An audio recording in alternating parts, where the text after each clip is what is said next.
할렐루야. 새로운 한 주도 복되시기 바랍니다. 우리 예수님께서 선하게 인도하실 줄 믿습니다. 오늘의 말씀은 누가복음 6장 46절에서 49절 듣고 행하는 믿음입니다. 예수님은 우리가 하나님의 백성으로 어떻게 살아야 하는지를 말씀해 주셨습니다. 그 삶은 높은 차원의 삶으로 깊고 넓어져야만 살아낼 수 있는 삶입니다. 한마디로 요약하면 원수마저도 사랑하는 삶이죠. 만약 어떤 공동체든지 이러한 삶을 살 수 있다면 그것은 천국이 될 것입니다. 하지만 그것은 저 멀리 있는 유토피아만은 아닙니다. 왜냐하면 우리와 똑같은 성정을 가지신 예수님께서 그 삶을 미리 보여주셨기 때문이죠. 예수님은 불가능한 것을 우리에게 요구하지 않으시기 때문입니다. 그러므로 성령님의 도우심을 구하며 끝까지 이 사랑으로 충만한 이 삶이 되기까지 믿음의 여정을 걸어가시기를 바랍니다. 하나님의 백성이 됨에 있어서 우리에게 요구하시는 유일한 것은 믿음입니다. 지식인이라 할지라도 예수님이 말씀하신 삶에 이를 수 없습니다. 많은 권세를 가진 사람도 주님이 말씀하신 충만한 사랑에 이를 수 없습니다. 오늘 넘쳐나는 지식사회가 되었지만 세상은 아름다워지지 않았습니다. 또 힘으로 하나님 나라를 이루려고 했던 공산주의자들의 몰락을 역사가 증명해내고 있습니다. 하나님의 백성으로 살아가며 오직 그 복을 누릴 수 있는 것은 믿음밖에 없는 것입니다. 46절, 47절 한번 보십시오. 너희는 나를 불러 주여 주여 하면서도 어찌하여 내가 말하는 것을 행하지 아니하느냐. 내게 나와 내 말을 듣고 행하는 자마다 누구와 같은 것을 너희에게 보이리라. 예수님은 우리가 예수님을 입으로 주여 주여 하면서 주님이 가르치시는 것은 행하지 않은 것에 대해서 안타까워하셨습니다. 이런 신앙을 지식적 신앙이라고 합니다. 예수님께서 가르쳐 주셔서 머리로 알게 되었습니다.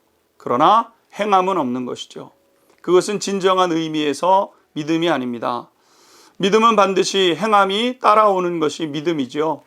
큰 믿음은 그래서 큰 순종, 큰 행함이 따라오는 것이고, 작은 믿음은 작은 순종, 작은 그 일들이 따라오게 되는 겁니다.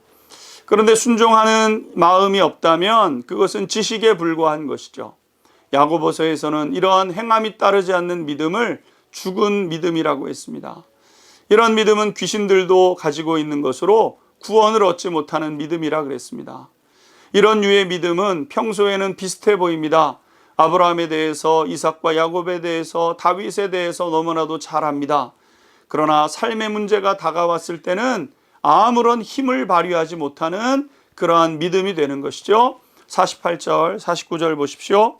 집을 짓되 깊이 파고 주초를 반석 위에 놓은 사람과 같으니 큰 물이 나서 탕류가 그 집에 부딪히되 잘 지었기 때문에 능히 유동하지 못하게 하였거니와, 듣고 행하지 아니하는 자는 주추 없이 흙 위에 집 지은 사람과 같으니 탕류가 부딪힘에 집이 곧 무너져 파괴됨이 심하니라 하시니라.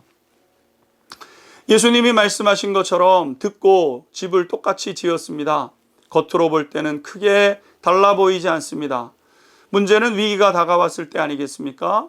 마치 지식에 머물고 있는 죽은 믿음은 이론적으로는 잘 알고 있습니다.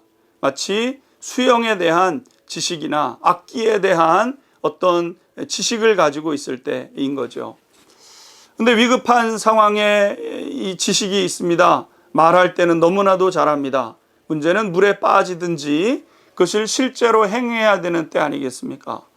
머리로 아무리 잘 알고 있어도 실천되지 않으면 결국 죽음에 이르는 것과 마찬가지로 진정한 믿음은 행하는 믿음, 순종하는 믿음으로 드러나게 되는 것이죠. 작은 것에 순종해 가는 성도님들 되십시오.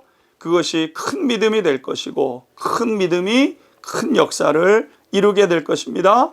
큰 믿음의 사람으로 서게 되기를 주님의 이름으로 축복합니다. 기도하겠습니다.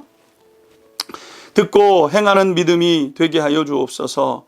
듣고 거기에서 멈춤으로 말미암아 하나님 환난 때에 아버지 하나님 그 환난이 내 삶에 닥치지 않도록 하나님 우리 모든 성도님들 가운데 역사하여 주옵소서.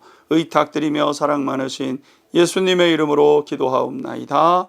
아멘.